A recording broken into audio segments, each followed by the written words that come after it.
everyone, CDBA চেনেললৈ আপোনালোকক স্বাগতম জনাইছোঁ।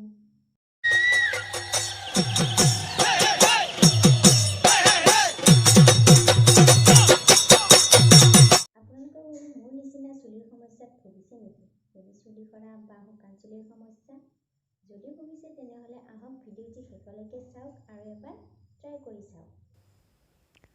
তাৰ কাৰণে এয়া মই ৰক্তজবাৰ পাত লৈছোঁ, ফুলো লৈছোঁ মই ৰক্তজবা এটা, আৰু সম্পূৰ্ণ প্ৰাকৃতিক বস্তুৱে মই ব্যৱহাৰ কৰিছোঁ। আপোনালোকে ভিডিঅ'টো চালে গমেই পাব, ইয়াৰ কোনো ধৰণৰ ছাইড এফেক্ট নাথাকে। সকলোৱে ব্যৱহাৰ কৰিব পাৰে, চুলিখিনি বহুত ছফ্ট হয় আৰু চিল্কি হয়।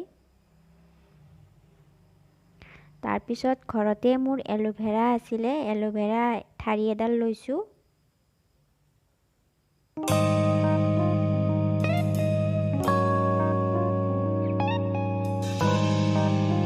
তাৰপিছত এয়া মই জেতুকা পাত লৈছোঁ, আৰু গোটেইখিনি বস্তুৱে মোৰ ঘৰতে আছে, সেইকাৰণে মোৰ একো প্ৰব্লেম হোৱা নাই, গোটেইখিনি ঘৰৰে বস্তু।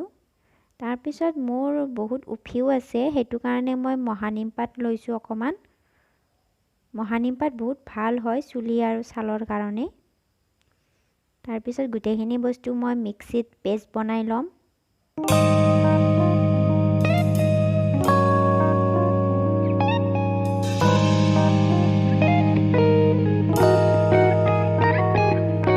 এয়া মোৰ পেষ্ট ৰেডি হৈ গ'ল, ধুনীয়া হৈছে, একেবাৰে গোটেইখিনি মিহলি হৈ গৈছে।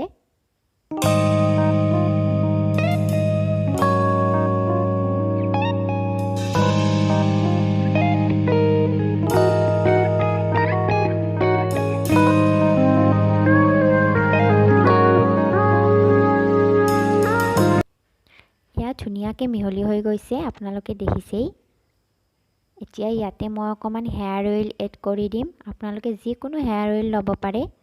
মই ইন্দুলেখা আছিলে, চ' মই ইন্দুলেখা এড কৰি দিছোঁ অকণমান, দি গোটেইখিনি ভালদৰে মিহলি কৰি মোৰ চুলিত লগাই দিছোঁ।